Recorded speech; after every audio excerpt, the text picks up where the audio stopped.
आप माने या ना माने, एक इंसान पूरे ब्रह्मांड का प्रतिनिधित्व करता है। आपको इस ब्रह्मांड में एक भी ऐसी चीज नहीं मिलेगा जो मानव शरीर के अंदर ना हो। इसलिए एक छोटा सा प्राणी होकर भी मानव इस सृष्टि का सर्वश्रेष्ठ प्राणी है, जिसके ऊपर इस पृथ्वी पर और कोई नहीं है। ऐसे महान एक मानव को कोई अगर छोटी सी भी चोट पहुंचाता है तो यह पूरे ब्रह्मांड को चोट पहुंचाना जैसा है।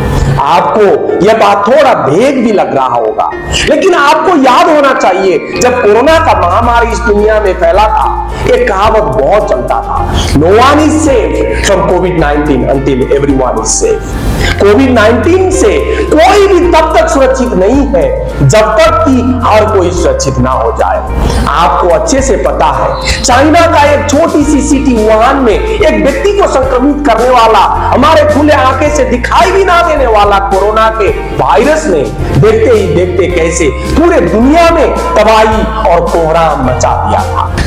इसलिए इस धरती के किसी भी कोने के इंसान को चोट लगे या पीड़ा हो, पूरे ब्रह्मांड में उसका असर होगा।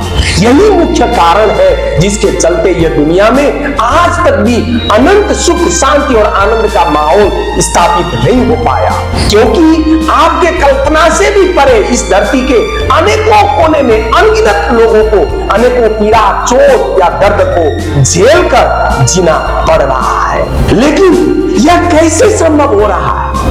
कैसे पूरे ब्रह्मांड को प्रतिनिधित्व करने वाला एक इंसान अपने ही जैसे पूरे ब्रह्मांड को प्रतिनिधित्व करने वाला दूसरे इंसान के साथ दुनिया के अलग अलग जगह में निरंतर सिर्फ चोट, पीड़ा और दर्द देने वाला छल, कपट और धोखाधड़ी के सामान्य खेल ही नहीं, बल्कि क्रूर और अमानवीय निर्मम तरीके से एक दूसरे के जान तक लेने वाला बहुत खूनी खेल, युद्ध करे जा रहे हैं। मानव इतिहास में एक भी क्षण ऐसा नहीं रहा जब कहीं ना कहीं युद्ध ना हो रहा हो। एक तरफ इंसान हजारों साल से शांति की इच्छा को पूरा करने के लिए अलग अलग धर्मों के शास्त्रों में आधारित होकर ध्यान, जप, तप, पूजा पाठ करता है, और दूसरे तरफ उसी धर्म के नाम पर अकल्पनीय और अमानवीय महाविनाशकारी युद्ध से हजारों करोड़ों लोगों को मारने और मरने से भी नहीं डरता है। इसी का परिणाम था त्रासदीपूर्ण पहला और दूसरा विश्व युद्ध का महायुद्ध, जहां पहली बार एटम बम तक का प्रयोग हो गया। यह भयानक और दर्दनाक दो विश्व युद्ध को झेलने के बाद दुनिया को तीसरा विश्व युद्ध से बचाने के लिए यूनाइटेड नेशन जैसा विशाल संगठन का भी निर्माण किया गया। यूनाइटेड नेशन की स्थापना का दशकों गुजर गया है, लेकिन दुनिया से युद्ध अभी तक खत्म नहीं हो पाया। अभी कुछ दिन से जो युद्ध इजराइल और फिलिस्तीन के बीच छिड़ा हुआ है, उसको आप देख ही रहे हैं। आधुनिक युग के इस सभ्य दुनिया में इस समय में आकर भी अनेकों देश के कोने कोने में चल रहे हिंसा और युद्ध मानवता के माथे का एक कलंक है। दशकों से चल रहे यह सारे हिंसा, तनाव और युद्ध कभी कभी इतना भयावह रूप ले लेता है कि इस युद्ध के चपेट में आकर हजारों निर्दोष लोग अपने जान गंवाते हैं। दुनिया की यह दयनीय हालत को देखकर आप कभी कभी सोचते भी होंगे, क्या कभी इस दुनिया में हम युद्ध को खत्म कर भी पाएंगे?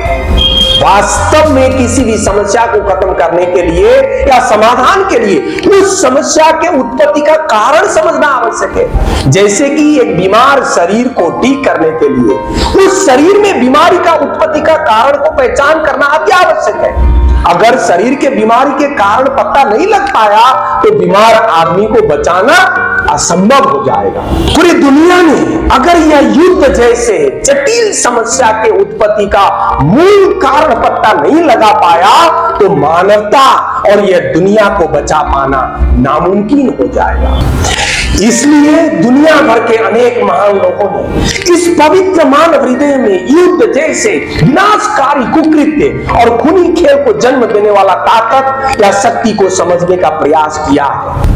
और सब लोग दुनिया में तनाव, हिंसा और युद्ध का मूल कारण मानव मुक्ति के लिए और स्वर्ग के सपने दिखाकर स्थापित किए गए धर्म को ही मूल कारण के रूप में देखते हैं। यह बात में कुछ तो सच्चाई अवश्य ही है, क्योंकि भले ही बाहर से देखकर हर युद्ध के पीछे जो भी राजनीतिक, सामाजिक या आर्थिक कारण दिखाई दे, लेकिन जड़ में धर्म ही दिखाई देता है। चाहे वो हमारे परंपरा में बताया गया महाभारत या रामायण के युद्ध हो, या दशकों से हमारे देश में चल रहा कश्मीर की लड़ाई हो, या ताजा पूर्वोत्तर के मणिपुर में महीनों से चल रहा हिंसा, या अभी कुछ ही दिन पहले इजराइल और फिलिस्तीन के बीच छिड़ा हुआ युद्ध, यह सभी हिंसा और युद्ध के जड़ में कहीं ना कहीं धर्म ही दिखाई देता है। इन सभी हिंसा या युद्ध के समाधान ढूंढने में कई अंतरराष्ट्रीय संगठन, संयुक्त राष्ट्र संगठन, यूरोपियन संघ और अनेक पड़ोसी देश भी संलग्न हो जाते हैं, लेकिन दुर्भाग्य से कहीं कहीं कभी कभी कुछ आंशिक सफलता मिल भी जाए, लेकिन अभी तक युद्ध के परमानेंट सॉल्यूशन मिल नहीं पाया है। आपको क्या लगता है, ऐसा क्यों हो रहा है?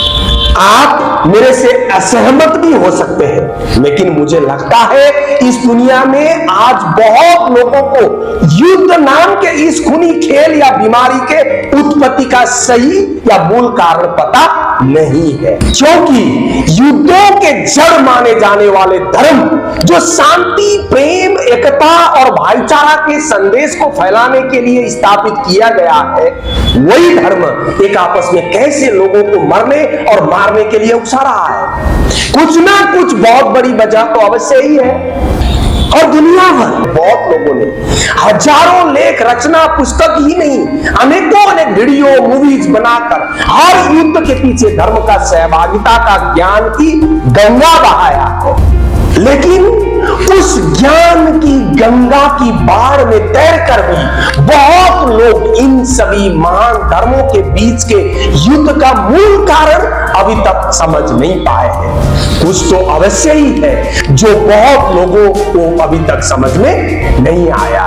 मैं पिछले 20 साल से अकल्पनीय दुख, कष्ट और पीड़ा ही नहीं, 6 बार के अन्यायपूर्ण जेल यातना तक सहकर विश्व में शांति के लिए समर्पित एक कोरियाई दंपति द्वारा स्थापित शांति अभियान से जुड़कर अभियान के भारत प्रमुख के रूप में हजारों साल से चलता आया सभी भयानक युद्ध और अशांति के कारण को समझने और समझाने के लिए अध्ययन, अनुभव और अनेक शैक्षिक कार्यक्रमों का संचालन कर रहा हूं। और मुझे पूरा विश्वास है दुनिया के सभी लोग एक दिन युद्ध के मार्ग को छोड़कर बुद्ध के मार्ग यानी कि शांति के मार्ग को अपनाएंगे और फिर युद्ध की समाप्ति होगी और चारों ओर अनंत शांति स्थापित होगी। जैसे कि हम गाते हैं, होगी शांति चारों ओर एक दिन। होगी शांति चारों ओर, होगी शांति चारों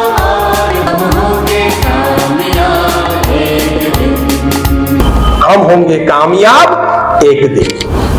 अगर आपको भी शांति अभियान के द्वारा दिए जाने वाला महान शांति ज्ञान के माध्यम से दुनिया में अशांति और युद्ध के मूल कारण को समझना चाहते हैं और शांति के इस महायज्ञ में हिस्सा लेकर लाभ प्राप्त करना चाहते हैं, तो आप स्क्रीन में या इस वीडियो के डिस्क्रिप्शन में दिए नंबर पर जरूर संपर्क करें। अंत में मेरा ये चैनल सब्सक्राइब करें और मेरे हर अपडेट आपको मिले, इसके लिए बेल आइकन जरूर दबाइएगा। मैं इस तरह से आपको अनुरोध नहीं करूंगा क्योंकि आप बहुत समझदार हैं। बहुत बहुत धन्यवाद। जय हिंद।